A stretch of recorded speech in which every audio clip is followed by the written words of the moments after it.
And today's question of the day comes from my very best friend, Julian. If you don't follow Julian, by the way, go and do that. He sent me a little message this morning when I asked what message I should share today. Here it is.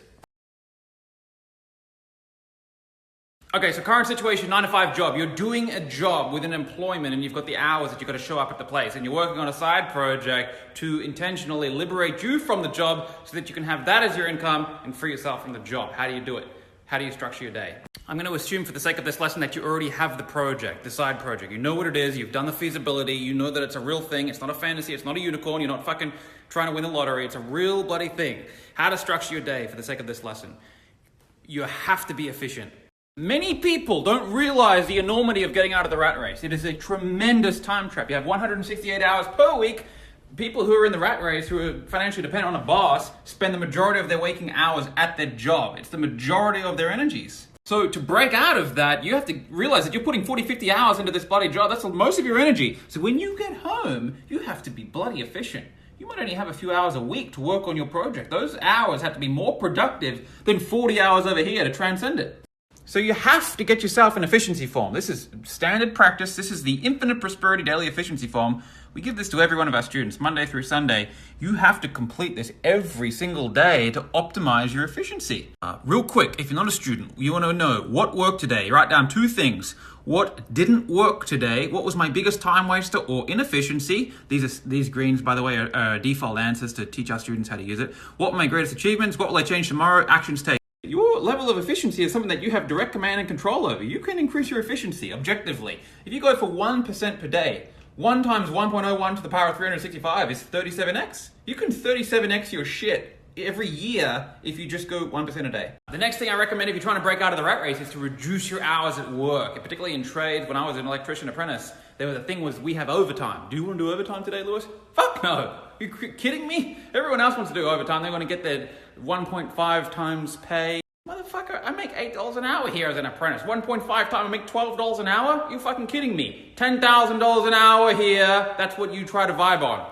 Even if you don't make 10K an hour, you think and feel as if you do. So you value your time, don't work. Remember, as an employee, your employer, the boss, probably values you a lot more than what you think he values you. He fucking needs you. The replaceability and retraining of someone to take your spot is very high and very costly. They don't want to fire you.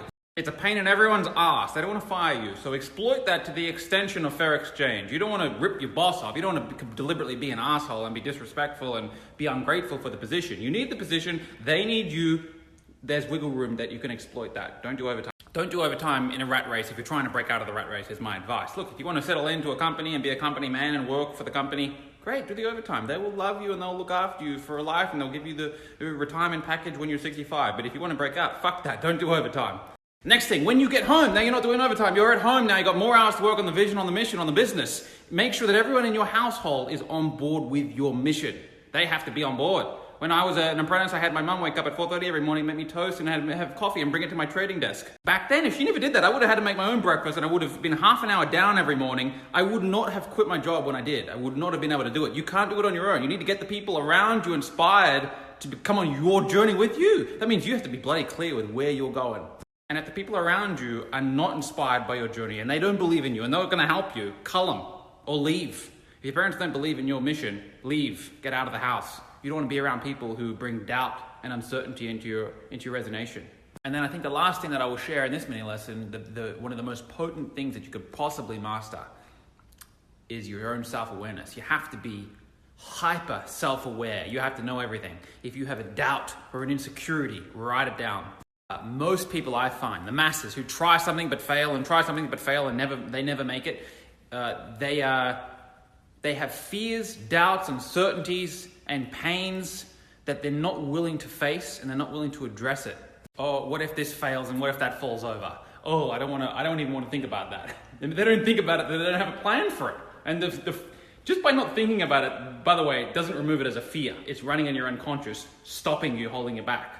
You need to pull out of the fear and fucking address whatever that thing is. That is a risk. Things are risky. Things have risk. You need to identify them all. You need to know every single risk and have a contingency plan for every single one. That's why in my fears and fantasies resolution form that I give to my one-on-one coaching clients, I have them go through the 7 areas of their life: their health, their wealth, their wisdom, their business, their relationships, their social leadership, and their spirituality. I go through the 7 areas and the 7 biggest fears attached to them, and I have them break through it. And this liberates them. We don't even realize the fears and the stuff that's holding us back, that's running in our unconscious, the unconscious voice in our head, holding us back. But when you go and break through the fear, you gotta break through the fear of death, by the way. One of the things I do is for my health fear, break through death. In the health area of your life, I mean, the worst thing that could possibly happen for your health is you die. You break through that. Most people have fear of death, and so that stops them from acting. I got to the point where I would prefer to fucking die than not get my goal, than being on the train with all the peasants, going into the concrete jungle, living an uninspired life, giving up on my goals because I'm fear of taking a little bit of risk and in fear of what could happen if I fail. Fuck that. I'll prefer to die than have a fucking miserable average life like that. And you need that. You need a little bit of kapow. You need a little bit of, I'm going to do whatever it takes. I'll die to get this motherfucker. So I believe in transcending all the fears in all the areas of life. Social rejection, bankruptcy. You break the fear of that. Going homeless? You want to own that. When I quit my job, I did a homelessness probability form. I broke through the fear of going homeless. It's not something that I want to keep in my unconscious running me as a fear. I brought it to the surface and I put in a plan. I worked out the probability that I would go homeless. I put in 10 action steps that would reduce the probability of going homeless. And once I did the 10 action steps that would reduce the probability of going homeless, I went over and I answered, what are the 10 things that I could put in place or bring into my awareness that if I were to go homeless would reduce the negative impact on my life? And then what I did is I stacked up, what are the benefits of being homeless? Could you imagine a fucking rags to riches story? Because I'm going to be rich. I don't give a fuck what my journey is on the way. I'm going to be rich. Could you imagine I was homeless and now I got rich? That would sell. That sells books. That sells.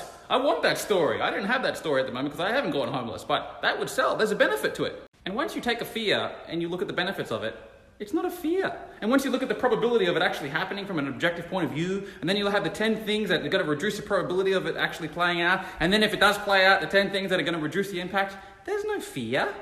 You just have another potential path that your life might take, which was actually going to make your autobiography more exciting to read anyway. So once you bring all of your fears and uncertainties and doubts to the surface and you put in place a strategy and you think them through, you can't help but win. Anyway, that mini lesson went off on a wild fucking tangent today. I got really excited about that one to share those kinds of things. So let me know if you enjoyed it. Yeah.